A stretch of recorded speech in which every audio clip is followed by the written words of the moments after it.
89.5 Subic Bay Radio. It's now 11:09 and welcome back the second hour of this radio program. This is the Morning Brew Show.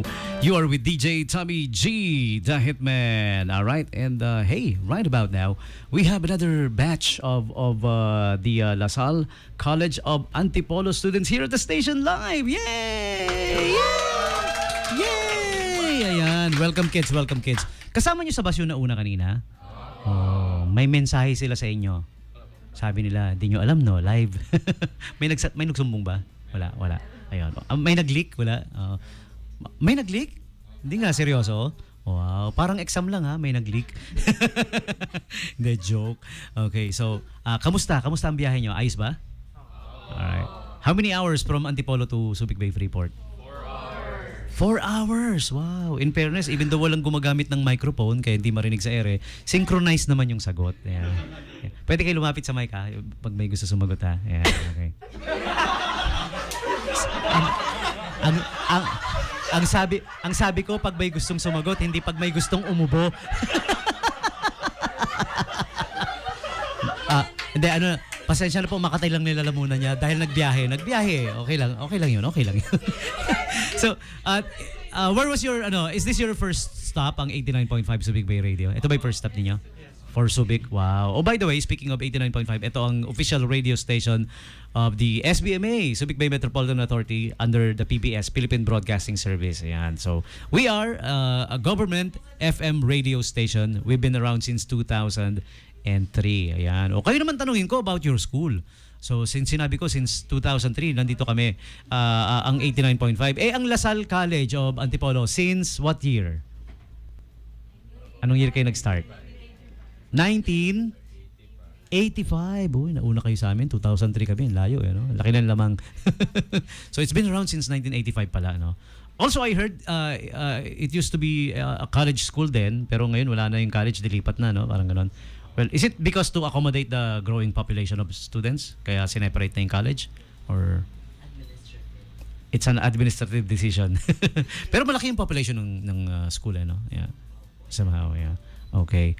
So, I was gonna ask you what is the school known for, pero it looks like pare-pareho sagot, isa sagot, uphill, pataas. Yeah, that's what the school is known for. Yeah. So, ano pong motto ng school? May motto ang school? Can you come to the microphone, please? Ano yung motto ng school? Meron ba? Ano?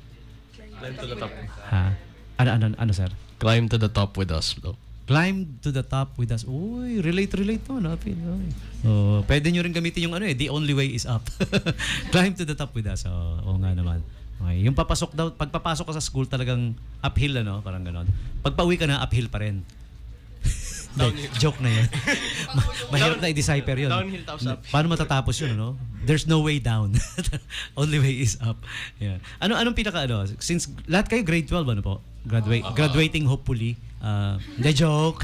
Graduating siyempre. Pag graduate na kayo, anong pinakamamimiss nyo sa school nyo? Huwag kayong ganyan. Nagmamadali umalis tong mga to. Wala daw mamimiss. Sino? Si Sir Kultura po. Biglang bumawi naman, sir. Bumawi naman. No? Kayo daw yung pinakamamimiss nila. Ayan. Ba't nyo mamimiss si Sir Kultura? Because of his culture and joke. May nagsabi na nun, sir, sa'yo. Wala pa. hindi pala ako first. Huli na ako. Pero bakit nyo mamimiss si Sir? Anong meron? Anong something? Ha? Nagpapautang? Ano? Ano yun? Nang titreat? Best research advisor daw. Best research advisor. Uy, wow, okay. So, alright. Oh, that's nice, ha? That's nice. Mamimiss nyo si Sir. Ayan. Pero, aside from somebody who's a person, sa school mismo, ano mamimiss nyo sa school ninyo? Potato Corner. Diba? May libre promotion ng Potato Corner here. Yung canteen daw. Nasa canteen ba ninyo yung Potato Corner mismo? Yes po. Nasa loob ng campus. Wow, okay.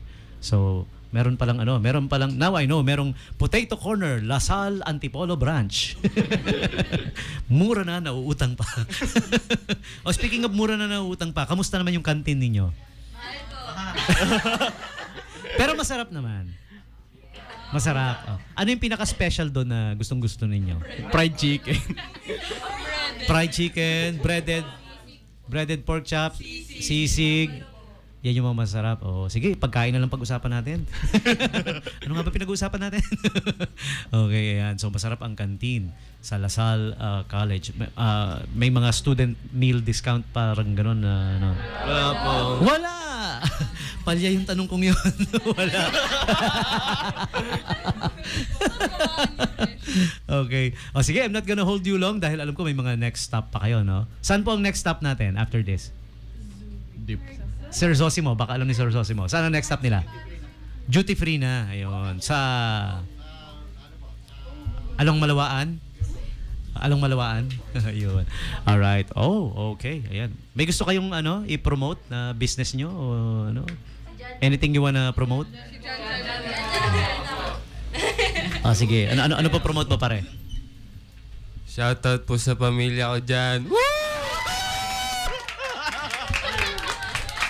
Shout out pala. Akala ko may ipapromote eh. Well, pero na-mote yung family. Family ano? Family...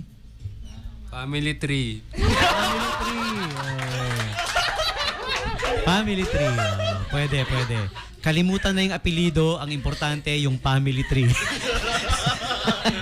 Sige. Thank you, Lasal College, Antipolo. Pinasaya niyo yung program ko. Maraming salamat. Thank you for dropping by. Ayan. So we will go back to the Friday Rewind songs. Maraming salamat po. Thank you, kids. Enjoy Subic. Masarap dito. Alright. And here's our next cool Friday Rewind song. We're doing Friday Rewind. 70s, 80s, and 90s. All Friday long. This one's from 1989. Bobby Brown with My Prerogative. 895 Subic Bay Radio.